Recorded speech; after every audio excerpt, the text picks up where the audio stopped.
ऐसा लगा, अंत में बताइएगा जरूर। अरे बहू, चाय ले ले, उठ जा बेटा। अरे मम्मी रहने देती ना, मैं उठ तो रही थी। अरे कोई बात नहीं, खाने में क्या बनाना है वो बता दे। देख लो माँ, कुछ भी जो ये कहे बना लेते हैं। बेटा, मैंने तो जो सब्जी थी वो काट दी है, तू बस रोटियां बना लेना। ये हर रोज सुबह का सीन था ममता के ससुराल का। एक दिन पड़ोसन कहती है, अरे बहन जी, सारा दिन काम करती रहती हो, थकती नहीं क्या आप? बहू क्या करती रहती है सारा दिन?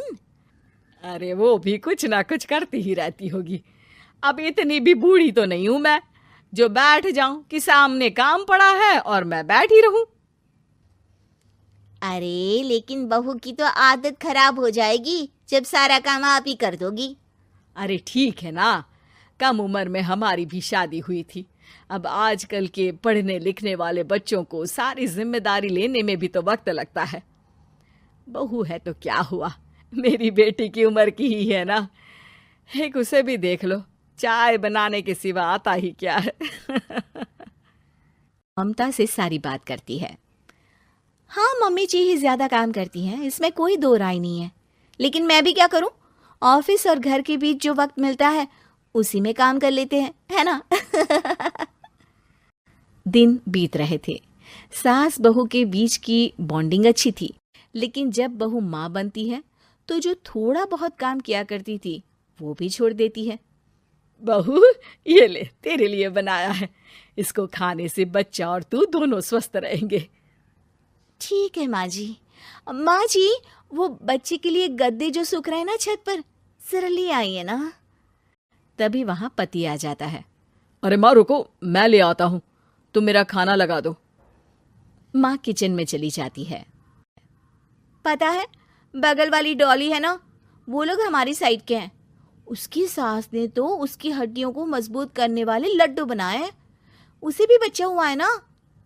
पता नहीं मम्मी जी क्या पानी सा उबाल कर दे देती है, मैं तो बस वही खा लेती हूँ। अरे तो तुम्हारे साइड बनता है तो तुम अपनी माँ से बोल दो, वो बना देंगी। आहा, माँ की तबीयत ठीक नहीं रहती, तुम जानती हो ना, कैसे बनाएंगी वो। अरे क्या हो गया सासू माँ को? कल तक तो फेसबुक में किटी की फोटो डाल रही थी। अच्छा अच्छा, चुप रहिए। डॉली की सास ने मनाया है, तुम लोगों का भी तो फर्ज बनता है। तभी वहां सास आ जाती है। ये ले बहू, गर्म पानी की बोतल, गर्म पानी पीने से पेट अंदर हो जाएगा। नहीं नहीं माँ जी, गर्म पानी पीने से प्यास नहीं बुझती। अरे पी लेना बेटा। वो बगल वाली डॉली को तो जानती है ना, जो तुम लोगों के साइड की है। तेरे साथ ही उसका भी बच्चा हुआ था। बेचारे का कोई ख्याल रखने वाला नहीं, सारा काम करती है और रात में बस एक लड्डू खाकर सो जाती है।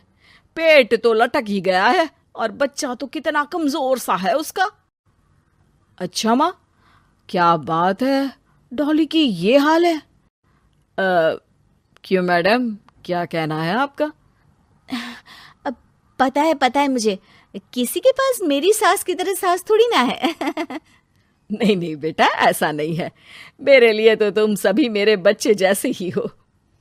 ममता को समझ में नहीं आता कि वो सास में कैसे कोई बुराई निकाले, क्योंकि हर कोई उससे उसकी सास की तारीफ ही किया करता था। एक रोज ममता के घर उसकी ननद आती है। अरे भाभी, मुन्नी को तो 6 महीने हो गए, आप अभी भी बेड पर हो। आ गई है आप? कैसी हैं बुआ? बच्चा होने के 6 महीने बाद आई हैं आप? भाभी, अमेरिका दूर है ना तो वक्त लग जाता है। अब इनकी छुट्टी अभी थी तो सभी आ गए। वैसे माँ कहाँ है?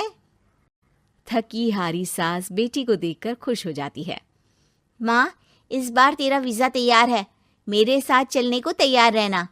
हाँ हाँ बेटा, मैं तैयार हूँ। अरे ऐसे कैसे माँ, मैं कैसे मैनेज करूंगी? कैसे मतलब? जैसे मैंने किया अमेरिका में, आप इंडिया में कर लेना। वैसे आपका तो मायका भी पास ही में है ना। हाँ वो तो है, लेकिन वहाँ माँ के पास वक्त नहीं होता। ईश्वर भक्ति में उनका सारा समय चला जाता है।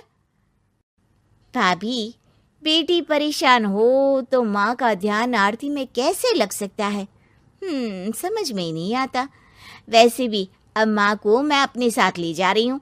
माँ को विदेश घूमने का शौक है ना। ममता मन मारकर चुप हो जाती है, लेकिन मन ही मन सोचती है कि वो कैसे सारा काम मैनेज करेगी।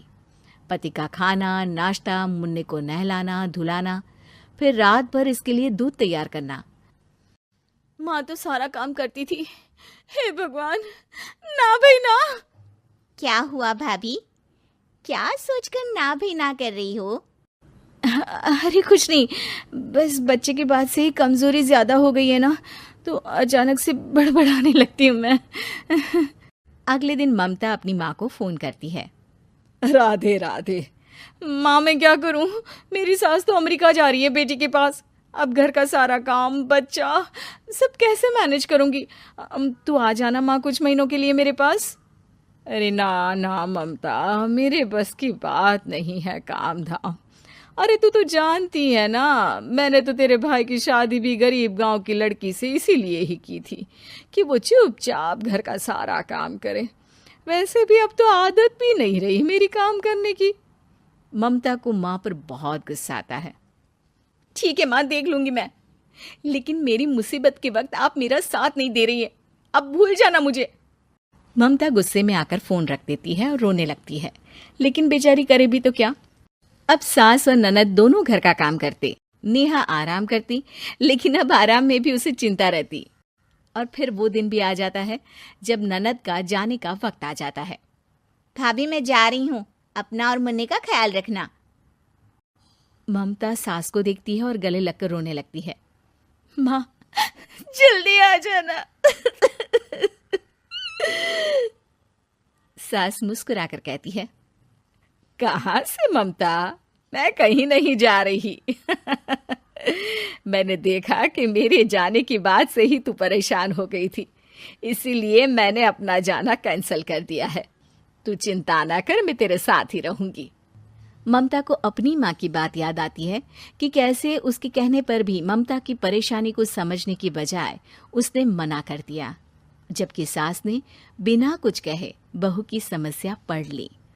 हाँ माँ, हम सब साथ चलेंगे बाद में दीदी के घर अमेरिका। आज से आप रानी बनकर रहना और मुन्ने को देखना। मैं समझ चुकी हूँ कि मेरा फर्ज क्या है।